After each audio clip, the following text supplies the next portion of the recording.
Hi, my name is Katerina, and I'm here to present the Wearable Choreographer on behalf of my co-authors, Ozgun Kilik Afsar and Sarah Ftili Alawi. So dancers mainly rely on video to learn and share their dancing. While video can be incredibly useful, it doesn't really inform on all the inner movement qualities nor the kinesthetic sensations that exist in dance. Meanwhile, a new kind of robotics has emerged, which some of you may be familiar with. They're called soft robots, and they're usually made of soft materials, which makes them light and flexible and very interesting for wearables. This technology is growing at a really impressive rate, but there is not yet a very comprehensive understanding of what are its opportunities for HCI research and for dance applications in particular. So that's where our study lies, at the intersection of all of this.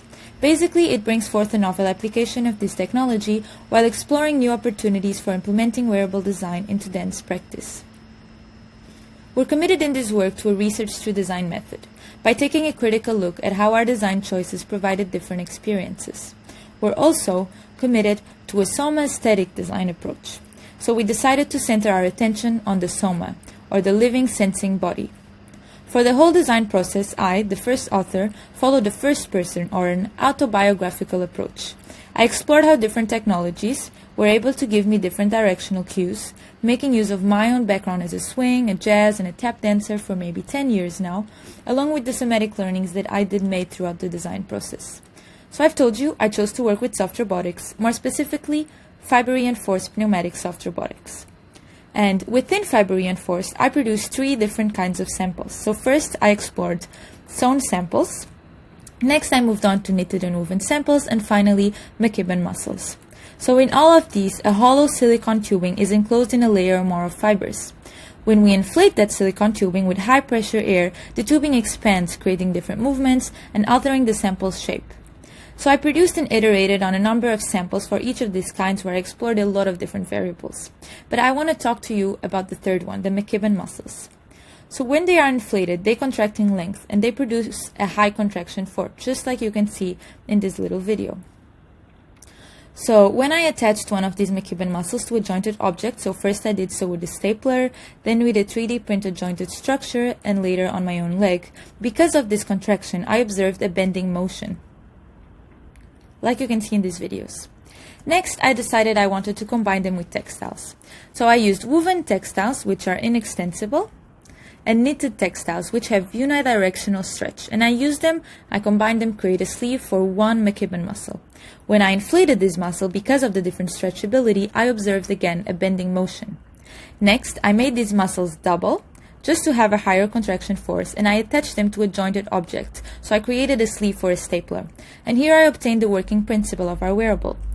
Except in our wearable, the object is actually our leg, and I placed one of these double muscles on each of the 3 joints I wanted to bend, the hip, the ankle, and the knee joint. Now, how did I actually arrive here at the concept of the wearable choreographer? So as a dancer myself, I saw really great potential in translating both the visual and the physical cues that we get from a choreographer into a wearable.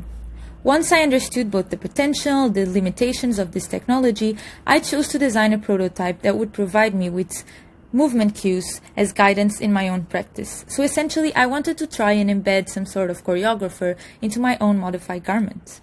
Having that in mind, as well as my own dance training that's largely focused on footwork, I decided to create a wearable that could give me timing and movement cues through actuation on my leg. So that's basically all the steps that led to the design of the wearable. Let's look at it. So it includes 3 Mccaben muscle bundles. So the bundles are double. They're composed of 2 muscles each, just like previously. And I strategically placed them to be able to bend the 3 joints, the hip, the knee, and the ankle. Then these bundles were covered in a 2-layer textile interface with the different stretchability in the different textiles, just like previously. And the size of the whole wearable is adjustable to different users, since it's fixated around the leg and the hip using Velcro. Now, to trigger the inflation and the deflation of this system, I needed a pneumatic control system. Such a system had to include an air source and a valve that could orchestrate the inflation and the deflation of the 3 different muscles individually. This whole system also needed to be capable of enough pressure to actually inflate the muscles. In our case, the minimum pressure was around 4 bars. So for the air source, I used an electronic tire pump, which then supplied air to an Arduino-based valve that did meet these requirements and could feed the 3 muscles individually. So you can see in this video an example of the working prototype. Next, in order to assess how our wearable actually impacts dance practitioners, we invited 4 dancers to try it. And for them to experience it, I created a little routine. So first they went through a short body scan meditation, then they put down on body maps their bodily sensations, and finally they got to put on the garment and noise-cancelling gear, because the pump's actually quite loud. Only then did they get to dance with the wearable.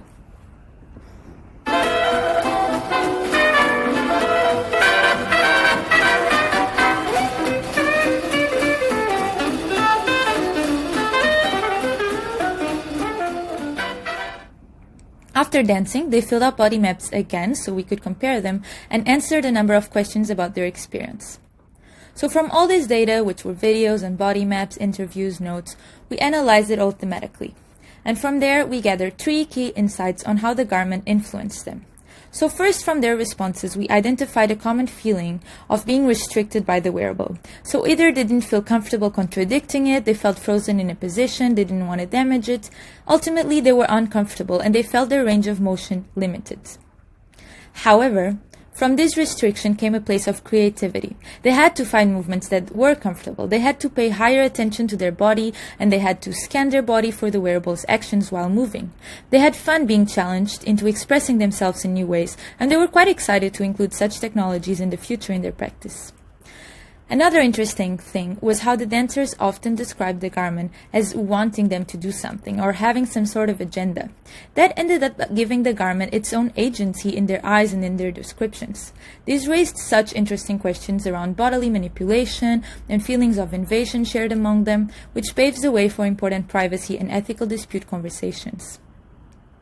Now, although soft robotics research has definitely yielded extraordinarily promising results coming from people with such varied backgrounds, I decided I can't really go without highlighting also the difficulties, the frustration, and the steep learning curve that does exist for fabricating such systems. So, if I run you through the design process from ordering and iterating on different components and materials and the sizes, that can make the design process quite lengthy and also quite expensive. Besides that, like I mentioned, I was trying to follow quite a soma static-based approach, but the required amount of time for on-the-table fabrication and for technique mastery before being able to test the samples on my body led to a very disembodied fabrication process. As was its aim, this study underlined simultaneously the promising future opportunities of wearable technologies in the dance practice, as well as the challenges that it does still present. While the design of soft robotics and its applications to movement-related practices are still at its debut, our design provoked a range of rich and deep somatic reflections on how these technologies can be integrated to guide and inspire people's embodied practices, just like a choreographer might do. Ultimately, we hope this study will inspire others to experiment with different wearable technologies to support and reshape dance. Thank you. That was the Wearable Choreographer.